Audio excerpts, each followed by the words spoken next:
Chapter 110. The Indictment.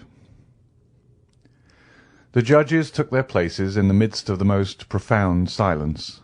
The jury took their seats. Monsieur de Villefort, the object of unusual attention, and we had almost said of general admiration, sat in the armchair and cast a tranquil glance around him.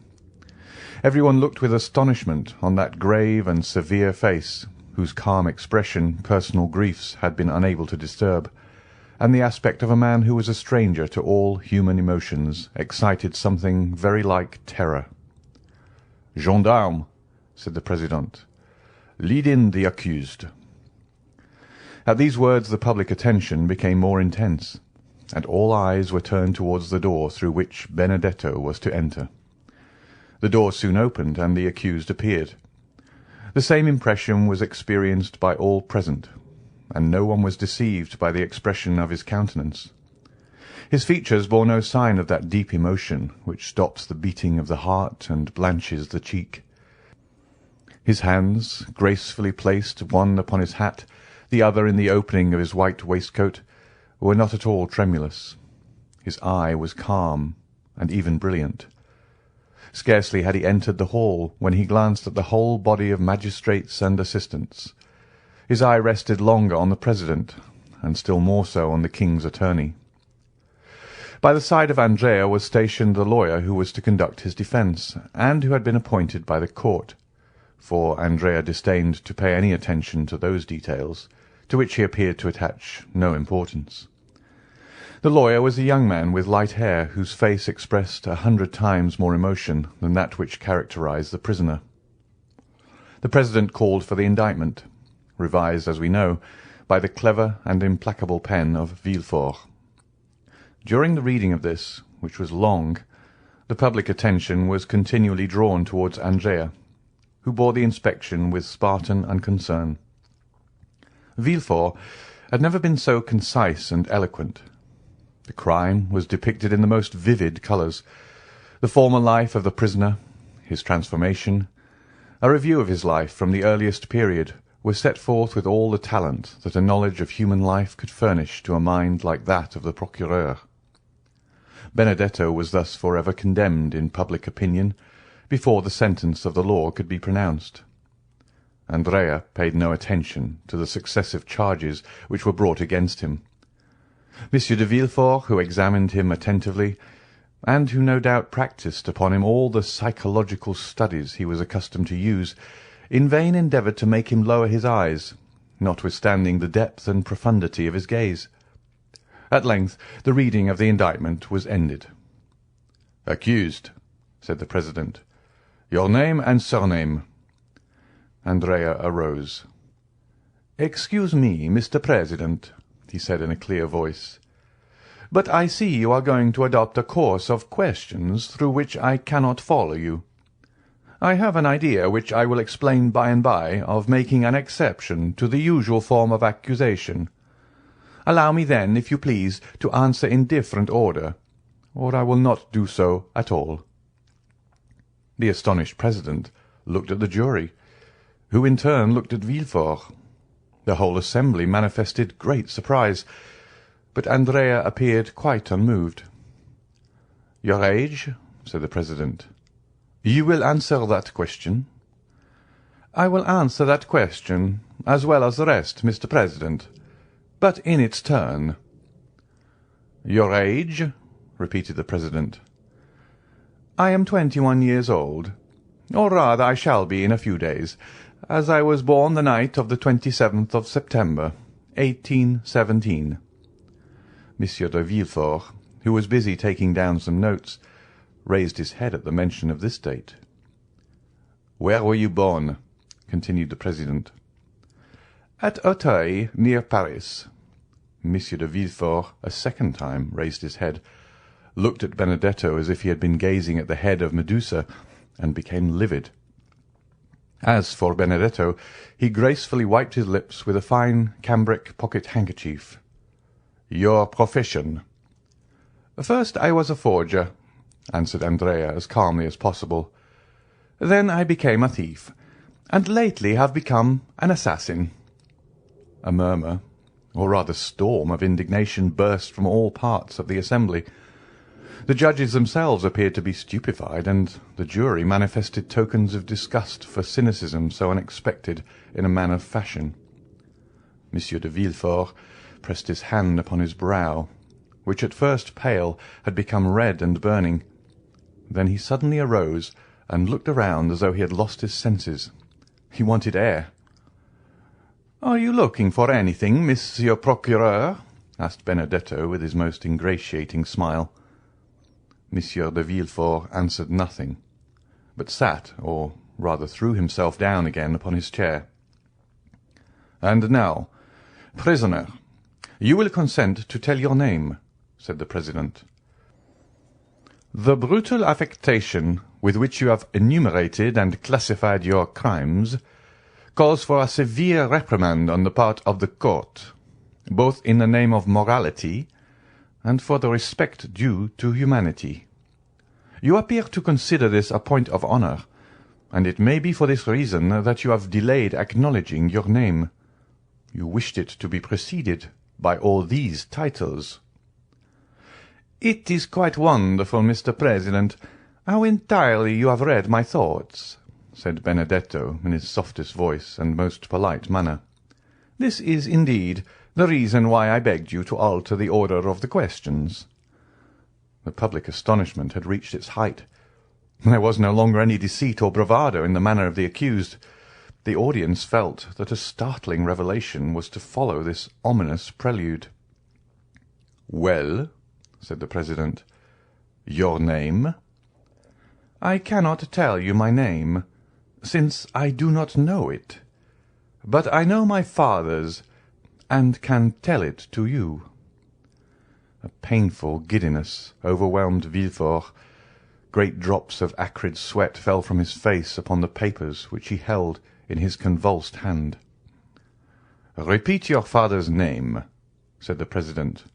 Not a whisper, not a breath was heard in that vast assembly. Everyone waited anxiously. "My father is King's attorney," replied Andrea calmly. "King's attorney?" said the president, stupefied, and without noticing the agitation which spread over the face of Monsieur de Villefort. "King's attorney?" "Yes, and if you wish to know his name, I will tell you it. He is named Villefort." The explosion, which had been so long restrained from a feeling of respect to the court of justice, now burst forth like thunder from the breasts of all present. The court itself did not seek to restrain the feelings of the audience. The exclamations, the insults addressed to Benedetto, who remained perfectly unconcerned, the energetic gestures, the movement of the gendarme, the sneers of the scum of the crowd, always sure to rise to the surface in case of any disturbance, all this lasted 5 minutes, before the doorkeepers and magistrates were able to restore silence. In the midst of this tumult, the voice of the president was heard to exclaim, "Are you playing with justice, accused? And do you dare set your fellow citizens an example of disorder, which even these times has never been equalled?" Several persons hurried up to Monsieur de Villefort, who sat half bowed over in his chair, offering him consolation, encouragement, and protestations of zeal and sympathy. Order was re-established in the hall, except that a few people still moved about and whispered to one another. A lady, it was said, had just fainted. They had supplied her with a smelling bottle, and she had recovered. During the scene of tumult, Andrea had turned his smiling face towards the assembly. Then, leaning with one hand on the oaken rail of the dock, in the most graceful attitude possible, he said, "Gentlemen, I assure you I had no idea of insulting the court, or of making a useless disturbance in the presence of this honourable assembly. They ask my age. I tell it. They ask where I was born. I answer. They ask my name. I cannot give it, since my parents abandoned me. But though I cannot give my own name, not possessing one, I can tell them my father's. Now I repeat, my father is named Monsieur de Villefort, and I am ready to prove it." There was an energy, a conviction, and a sincerity in the manner of the young man which silenced the tumult. All eyes were turned for a moment towards the procureur, who sat as motionless as though a thunderbolt had changed him into a corpse. "Gentlemen," said Andrea, commanding silence by his voice and manner, "I owe you the proofs and explanations of what I have said." "But," said the irritated president, "you called yourself Benedetto, declared yourself an orphan, and claimed Corsica as your country." "I said anything I pleased, in order that the solemn declaration I have just made should not be withheld, which otherwise would certainly have been the case. I now repeat that I was born at Auteuil on the night of the 27th of September, 1817, and that I am the son of the procureur, Monsieur de Villefort. Do you wish for any further details? I will give them. I was born in number 28, Rue de la Fontaine, in a room hung with red damask. My father took me in his arms, telling my mother I was dead, wrapped me in a napkin marked with an H and an N, and carried me into a garden, where he buried me alive." A shudder ran through the assembly when they saw that the confidence of the prisoner increased in proportion to the terror of Monsieur de Villefort. "But how have you become acquainted with all these details?" asked the president. "I will tell you, Mr. President. A man who had sworn vengeance against my father, and had long watched his opportunity to kill him, had introduced himself that night into the garden in which my father buried me. He was concealed in a thicket. He saw my father bury something in the ground, and stabbed him. Then, thinking the deposit might contain some treasure, he turned up the ground, and found me still living. The man carried me to the Foundling Asylum, where I was registered under the number 37. 3 months afterwards, a woman travelling from Rogliano to Paris to fetch me, and having claimed me as her son, carried me away. Thus, you see, though born in Paris, I was brought up in Corsica." There was a moment's silence, during which one could have fancied the hall empty, so profound was the stillness. "Proceed," said the president. "Certainly I might have lived happily amongst those good people who adored me, but my perverse disposition prevailed over the virtues which my adopted mother endeavoured to instil into my heart. I increased in wickedness till I committed crime. One day, when I cursed Providence for making me so wicked and ordaining me to such a fate, my adopted father said to me, 'Do not blaspheme, unhappy child. The crime is that of your father, not yours. Of your father, who consigned you to hell if you died, and to misery if a miracle preserved you alive.' After that I ceased to blaspheme, but I cursed my father. That is why I have uttered the words for which you blame me. That is why I have filled this whole assembly with horror. I have committed an additional crime. Punish me. But if you will allow that ever since the day of my birth my fate has been sad, bitter, and lamentable, then pity me." "But your mother?" asked the president. "My mother thought me dead. She is not guilty. I did not even wish to know her name, nor do I know it." Just then a piercing cry, ending in a sob, burst from the centre of the crowd, who encircled the lady who had before fainted, and who now fell into a violent fit of hysterics. She was carried out of the hall, the thick veil which concealed her face dropped off, and Madame Danglars was recognized. Notwithstanding his shattered nerves, the ringing sensation in his ears, and the madness which turned his brain, Villefort rose as he perceived her. "The proofs! The proofs!" said the president. "Remember, this tissue of horrors must be supported by the clearest proofs." "The proofs!" said Benedetto, laughing. "Do you want the proofs?" "Yes." "Well, then, look at Monsieur de Villefort, and then ask me for proofs."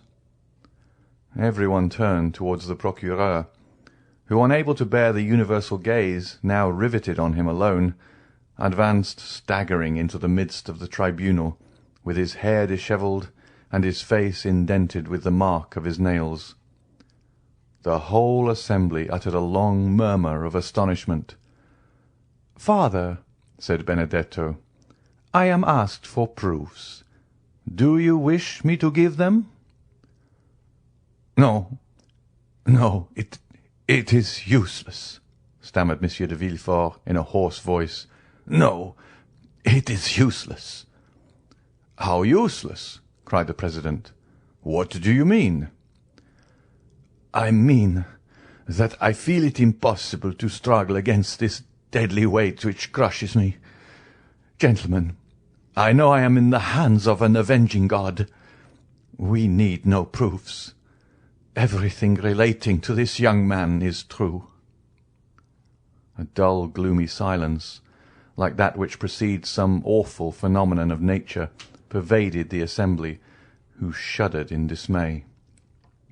"What, Monsieur de Villefort?" cried the president. "Do you yield to an hallucination? What, are you no longer in possession of your senses? This strange, unexpected, terrible accusation has disordered your reason. Come, recover." The procureur dropped his head. His teeth chattered like those of a man under a violent attack of fever, and yet he was deadly pale.